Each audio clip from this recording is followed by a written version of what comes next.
외형적으로 잘 되면 믿음 좋아진다라는 오해를 하는 사람들이 있습니다. 부자 되면 믿음 좋아졌다라고 생각하는 것 잘못일 가능성이 참 많습니다. 잘 살게 되고 편안해지면 또 하나님께서 은혜 많이 주셨다라고 고백하는 것 잘못될 가능성도 있죠. 우리 믿음의 대선배들이 보면은 3.1 운동 만세 또 8.15 광복을 위해서 목숨을 이렇게 바치고 여러 가지 애썼던 것을 보면 그들의 삶은 편안하지 못했고 그의 후손들도 그렇게 편안하지 못하는 것 같습니다. 그럼에도 불구하고 우리가 볼 때는 참 믿음 좋은 것 같습니다. 성전을 떠나지 않고 성전을 지켰던 그들의 발자취와 손길들을 바라볼 때 부끄럽게 짝이 없는 모습들도 있습니다. 누가복음에 나오는 시몬과 안나의 어떤 기도 속에 보면 예수님을 발견하고 성전을 떠나지 않고 그들이 성전 속에서 고난의 역사를 겪었던 그들의 삶을 쭉 이야기할 때 참 믿음 좋다라는 표현들이 저절로 나오게 되지 않겠습니까? 외형적으로 보면 니고데모는 참 좋은 신앙을 가졌던 것 같습니다. 하지만 자기 스스로가 자기가 믿음이 없다는 것을 알고 밤에 예수님을 찾아와서 어떻게 하면 구원을 받겠습니까? 라는 질문을 하게 됩니다.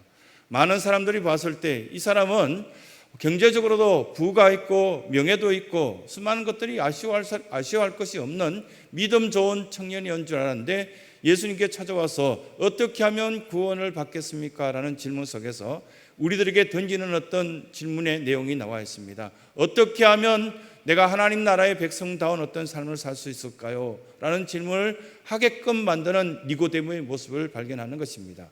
또한 오늘 우리가 함께 읽었던 고넬료라는 사람, 이방인이었고 또한 로마의 그 군대에서 큰 역할을 감당하고 있었던 사람인데 이 사람이 어떻게 예수님을 믿게 되고 이 사람이 또한 하나님의 백성다운 어떤 모습을 갖춰갈까라는 어떤 의문을 갖게 되는 한 모습이 있습니다. 이건 일제 치하 속에 어떤 순사가 예수님을 믿고 이 교회를 위해서 봉사하는 모습과 동일한 것입니다.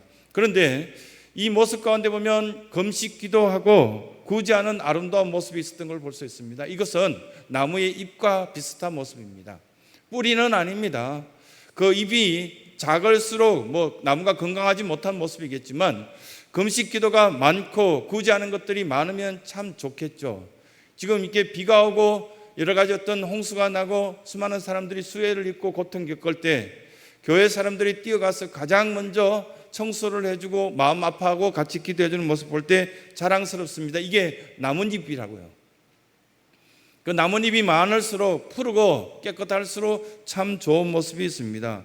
구원의 확신을 가진 사람들은 그 뿌리에서 올라오는 예수 그리스도의 정신을 갖고 봉사하고 섬기는 것 굉장히 자랑스럽습니다.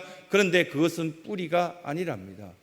믿음의 사실, 십자가의 그 은혜를 사모하는 그것이 가장 뿌리가 되어야 되고 우리들의 행동 속에서 가지의 역할들, 나무의 역할들, 구제하는 것, 섬기는 것 이런 것들이 함께 병행되어야 된다라는 말씀을 우리에게 교훈하십니다. 이 나라를 사랑하는 모습들 그리 참 많은 어떤 사람들이 어디 있겠습니까? 매일마다 새벽 제단에 나와서 기도로 이 나라가 강건해지길 원합니다. 위정자들이 지금 잘못 선택하여서 부동산 문제가 심각해졌을 때 우리가 건강한 어떤 나라의 모습을 갖춰가길 원합니다. 기도하는 것 아름답다고 생각되어집니다. 잎이 아름다우면 뿌리가 건강한 어떤 것도 드러나지 않습니까?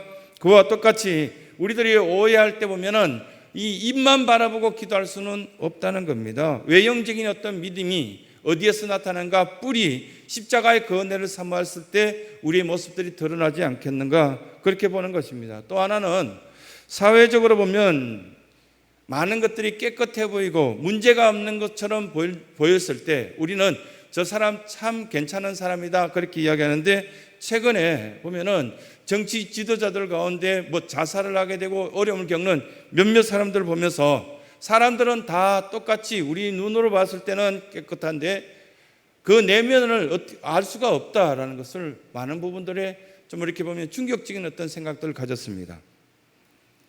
모든 사람들은 다 깨끗하지 않습니다. 모든 사람들은 다 부족하고 그런데 지적질을 많이 하게 되면은 대체로 보면은 지적한 사람은 깨끗한 것 같지만 사실 깨끗한 거 아니죠. 저희들은 다 죄인이고 하나님 은혜를 사모해야 될 그런 사람들인 것을 이 말씀 가운데 교훈해 주고 있습니다. 오늘 여기에 보면 시몬이라는 사람이 나오는데 시몬 베드로가 아니고 그냥 시몬, 그 시몬의 집에서 어떤 일을 했는지를 이 말씀 가운데 나옵니다. 다른 어떤 성경에 보면 시몬 베드로라 이렇게 나오는데 여기 시몬의 집은 옛날 성경에는 피장이 집이라 해서 가죽 피자를 씁니다. 그래서 국한문 혼용 성경을 보면은 잘 알 수 있는 것인데 짐승을 잡아서 가죽을 벗겨서 가방도 만들고 다른 어떤 가구도 만들고 그렇게 했던 집입니다. 그러면 여러분들이 알고 있는 상식적으로 한번 생각해 보면 시몬의 집은 정결한 집이었을까 아니면 죄인의 집이었을까? 우리가 생각해 봤을 때 유대인들이 봤을 때는 아주 더러운 집이었습니다. 왜냐하면 죽음을 이렇게 보거나 시체를 만졌을 때는 성 밖에 내쫓겨서 7일 동안 있다가 들어왔습니다. 부정된 사람이라 그렇게 해서 그런 어떤 집에서 가죽을 매번 이렇게 만지고 깁고 그렇게 한다는 것은 깨끗하게 그렇게 생각 안 한 것이죠. 그런데 이 시몬의 집에 베드로가 거하고 있었습니다. 그러면 베드로는 깨끗한 사람일까? 부정된 사람일까? 상식적으로 부정된 사람이죠. 그런데 하나님은 깨끗하다고 말해줍니다. 왜냐하면 그 속에 예수 그리스도가 있으니까. 그래서 우리는 성도들은 부정된 어떤 사람이라고 이렇게 많은 언론에서 교회 다니는 사람들에게 여러 가지 지탄을 하지만 하나님의 그 은혜를 또 사모하고 우리는 이 주일 예배에 모였던 것입니다. 우리가 생각하는 것은 세상이 생각하는 것과 다른 것들이 참 많이 있는 것들을 발견합니다. 그 가운데 우리에게 먼저 이 말씀을 통해서 교훈하시는 메시지가 하나님은 자기 사람들에게 찾아오신다는 겁니다. 우리 보고 찾아오라고 말씀하신 것이 아니라 찾아오셨다라고 말씀하신 것을 보게 됩니다. 오늘 1절 말씀에 보면 지명 이름이 하나 나오죠. 가이사랴. 여러분 많이 들은 것 같지 않습니까? 우리가 들었던 것은 마태복음 16장 16절에 나오는 시몬 베드로가 가이사랴 빌립보에서 그의 신앙 고백한 것 기억하실 겁니다. 그런데 그 가이사랴 빌립보 아닙니다. 좀 더 아래쪽으로 내려오면 예루살렘에서 북쪽으로 지중해 쪽으로 105km 정도 이렇게 가게 되면은 나타나는 이 동네 도시가 가이사랴입니다. 해양성 기후 때문에 아주 살기 좋고 거기에는 먹을 것과 그리고 또 수입과 또 수출을 자유롭게 하는 그런 항이 있었기 때문에 굉장히 인기 있었던 어떤 작은 도시를 할 수 있겠습니다. 거기에 이 가이사랴라는 이 지역에 보면은 아마도 이 가이사랴라는 이름 자체가 황제의 이름을 따서 이게 이름을 지을 만큼 그 지역은 이방신을 믿는 사람들이 가득 차 있고 로마 군대가 총독의 관저가 있기 때문에 그게 주둔하고 있었던 그런 지역 같습니다. 우리나라로 치면 용산 같은 그런 지역, 외관 같은 지역, 이런 지역에 외국 군대가 잔뜩 와서 들어가 있었는데 그 군대가 보면은 군단이라는 것들을 여기서 표현하고 있는데 군단은 이때 당시에 어떤 사전이나 여러 가지 책들을 검색하면 로마 군대가 일개 군단이 약 6,000명이요. 그리고 대대는 약 600명에서 1,000명 정도 되는 것 같고요. 그 가운데 중대는 100명. 그래서 여기서 보면은 백부장이라고 말하는 것은 100명을 거느리는 군대의 어떤 장교였다는 것을 알 수 있습니다. 그런데 이 가이사랴가 이렇게 어떤 도시였다는 것을 우리는 성경적으로 여기저기 한번 생각해 보면 알아맞힐 수 있는 것인데 로마 황제를 숭배하는 도시였고 거기에 로마 군대들이 잔뜩 주둔하고 있었고 이스라엘 사람들하고는 전혀 어떤 다른 어떤 문화와 생각들을 갖고 있었던 그런 지역 아니겠나 생각되어집니다. 그러면 여기에 만약에 유대인들이 살거나 유대인들이 거한다면 무시받는 어떤 그런 환경이 되지 않았을까? 마치 우리가 일제 치하 속에서 우리가 이름도 바꾸고 말할 때도 보면은 그 이탈리아 말, 그리스 말, 로마 말을 하게 되는 그런 어떤 처지에 놓였지 않았을까? 그런 생각들을 해봅니다. 실제 그런 어떤 현상들이 나타났습니다. 그런데 여기에서 중대장이라 할 수 있는 이 고넬료가 하나님 앞에 준비된 사람으로 사랑받는 사람으로 세워졌다는 것을 보면 그럴 가능성이 있을까? 매우 어렵다는 겁니다.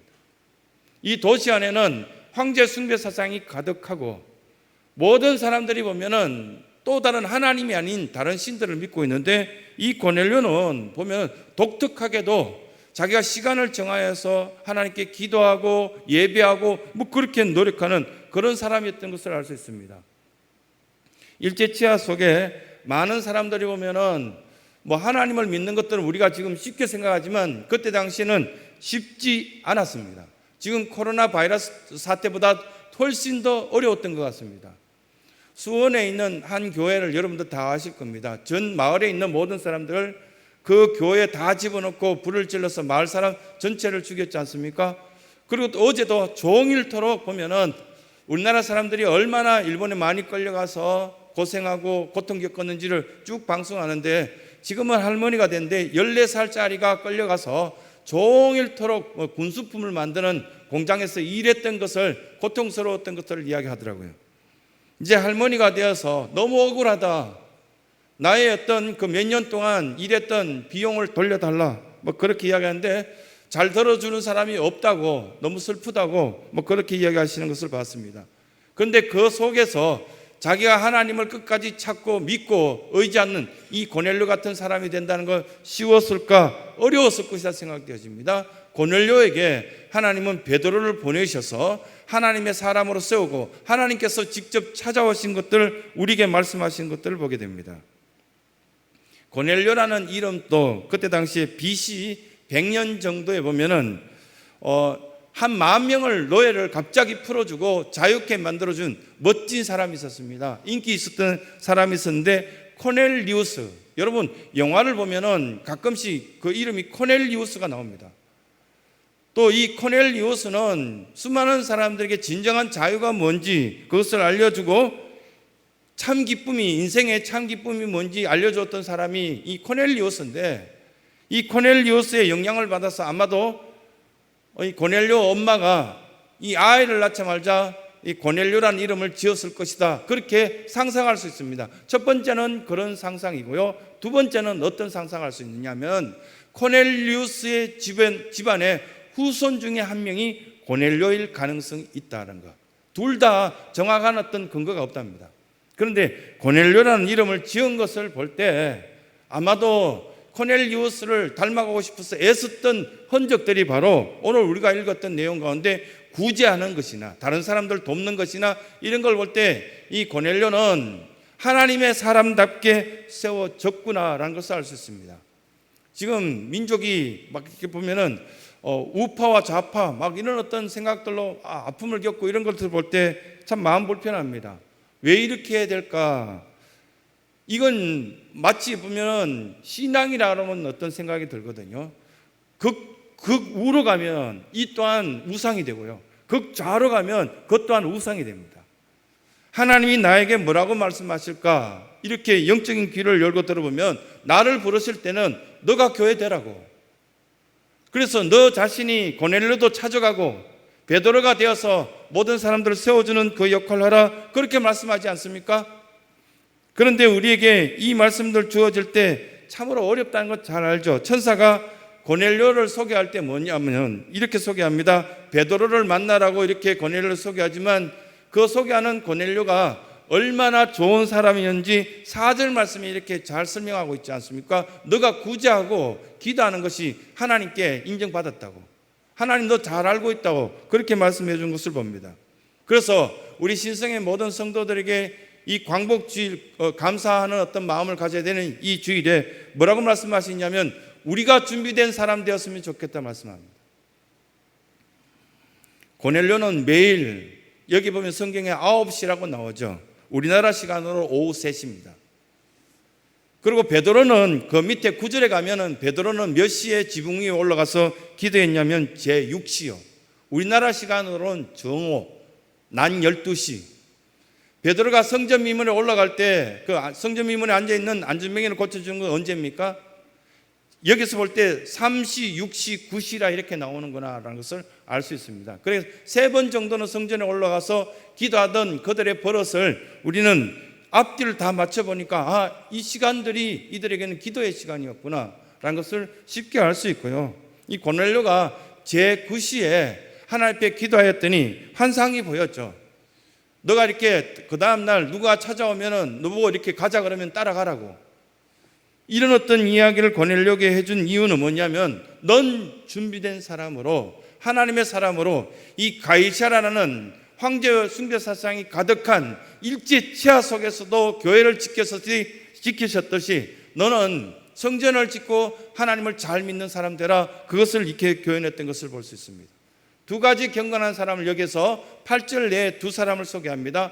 하나는 이방인 경건한 사람, 한 사람은 유대인 경건한 사람. 이방인 경건한 사람은 고넬료요, 유대인 경건한 사람은 누굽니까? 베드로입니다. 두 사람 다 단순했습니다. 그렇게 복잡지 않았습니다. 여러분들이나 유대인들이나 저나 비슷한 것이 하나가 있습니다. 뭐냐 하면 음식 구별을 해서 먹으려고 그런 거. 그리고 또 하나는 어쨌든 우상 숭배 안 하려고 애쓰는 거. 세 번째는 뭐냐면 착하게 살려고 애쓰는 거예요. 그래도 교회 다니시는 분들이 많이 착합니다. 지나치게 악하지 않습니다. 근데 세상에서 막 이렇게 지탄하고 마치 모여서 이렇게 뭐 신천지처럼 그렇게 날뛰는 것처럼 이야기해서 그렇지, 제가 정확히 알기로는 교회 다니는 사람들은 그렇게 순수한 모습들이 참 많습니다. 착합니다.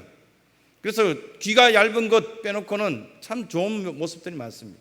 너무 팔랑귀다 보니까요, 누가 이야기하면 금방 마음 상해지고 죽을 것 같고요, 견디지 못하고 막 그런 것 참 많습니다. 하지만 하나님께서는 붙잡고 계시기 때문에 그렇게 많이 흔들리지 않습니다. 여기 보면 고넬료가 그랬고 베드로가 그랬던 것을 볼 수 있습니다. 경건한 유대인들 가운데는 우상 숭배를 그렇게 싫어하고요, 먹는 음식들도 아주 이렇게 정갈한 음식을 먹으려고 애썼습니다. 제가 알기로는 우리 교원들도 보면 술을 입에 대지 않으려고 애쓰는 것처럼 알고 있습니다.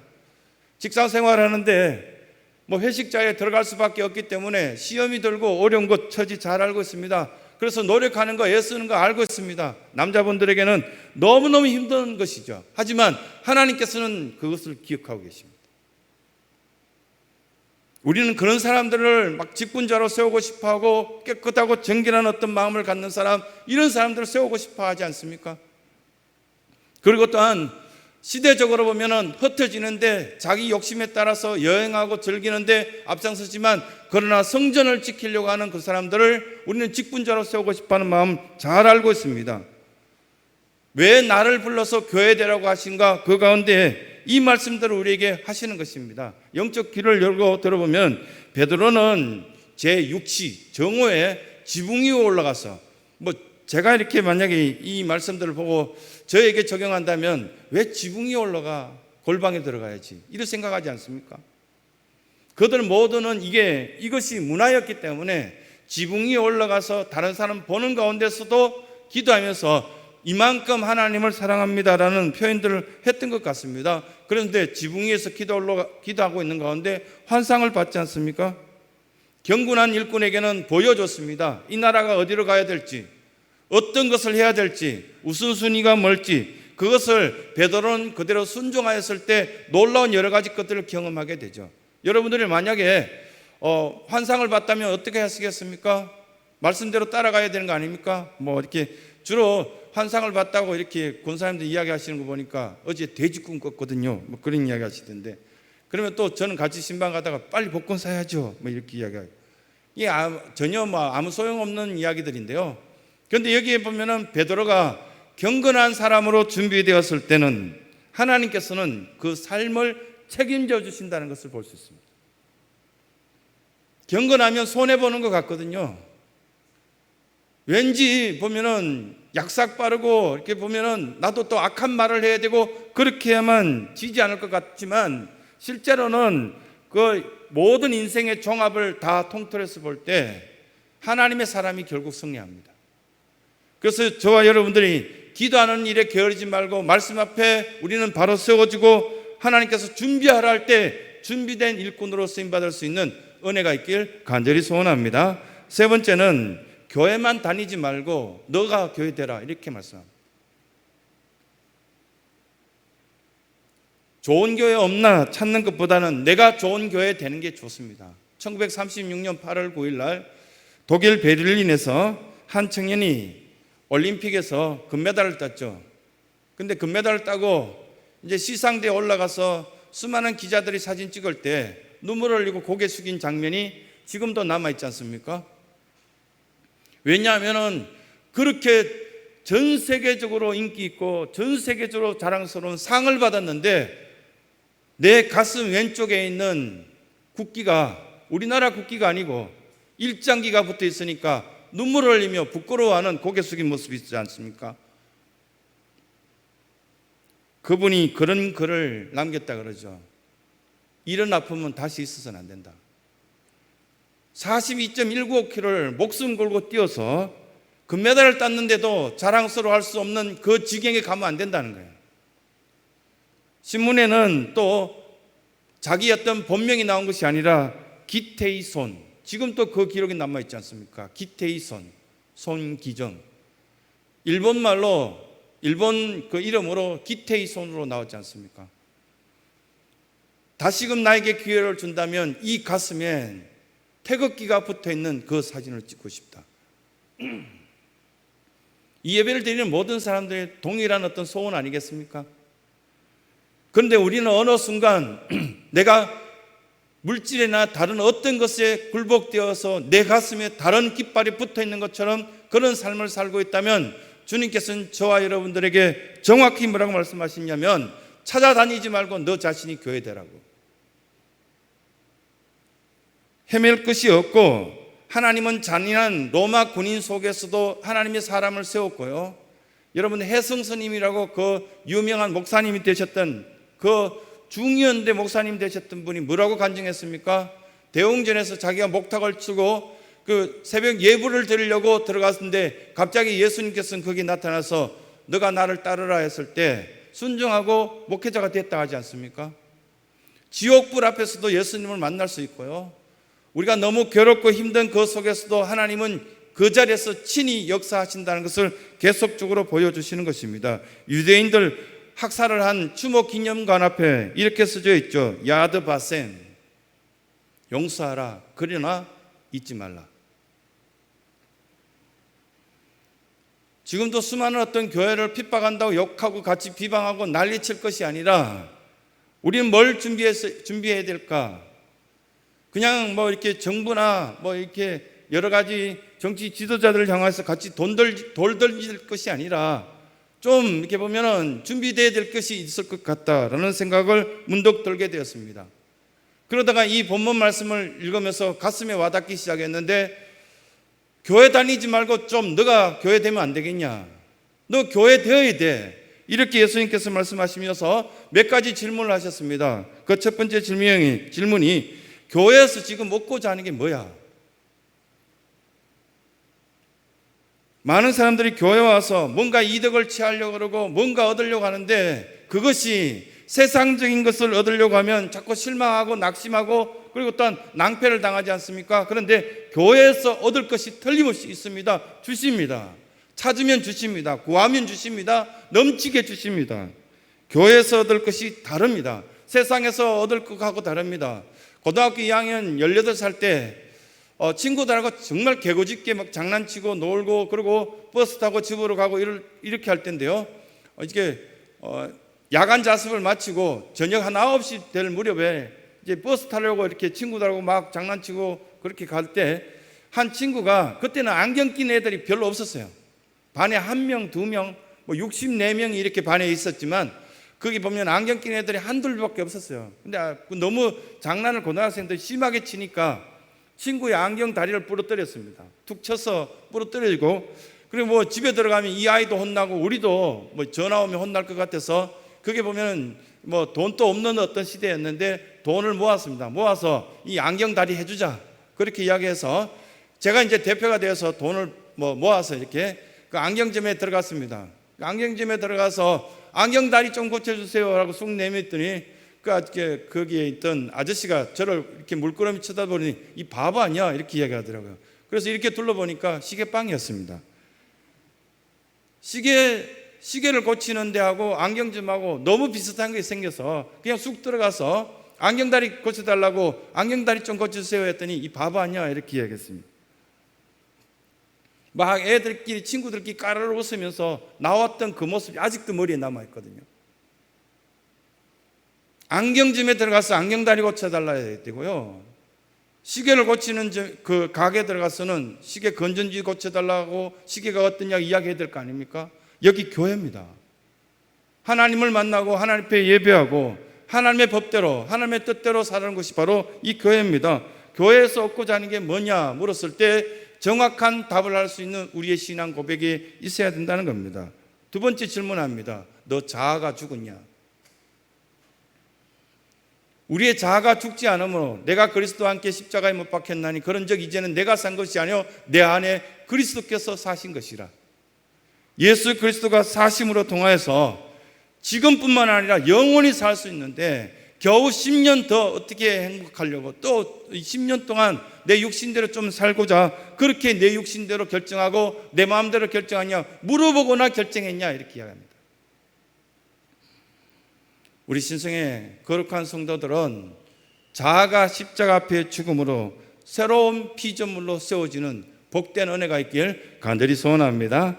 세 번째는 지금도 역시 교회를 찾고 계십니까? 지금도 교회에 여러 가지 어떤 단점이 보이고 교회에 여러 가지 약점이 보이십니까? 내가 그렇다는 겁니다. 내가 교회 되라고 하시고요. 시몬 베드로 보고 너는 나를 누구라 하냐라고 물으셨을 때 너는 교회, 이 반석 위에 교회가 되라고 하셨고 여러분들 한 사람 한 사람 부르실 때 부족한 것 다 알죠. 우리도 부끄러운 부분 있는 거 다 알지만 교회 되라고 하셨습니다. 교회 찾으라고 말씀하시지 않았고요. 교회 되라고 말씀하셨습니다. 여러분들이 교회입니다. 여러분들이 우리 교회 수준입니다. 제가 우리 교회 수준입니다. 우리가 교회 되셔야 됩니다. 교회 되셔서 하나님의 교회다운 어떤 모습이 바로 이 민족을 지킬 수 있는 비결이요. 우리는 총칼을 들고 돌뭉치를 들고 길거리에 뛰어나갈 것이 아니라 이 성전 속으로 모여와서 민족을 위해서 기도하고 민족의 아픔을 우리가 통해 자복하는 그것이 바로 크리스찬의 모습입니다. 이 아픔을 민족의 아픔을 다시금 되새기면서 야드바셈 용서합시다. 그러나 잊지 맙시다.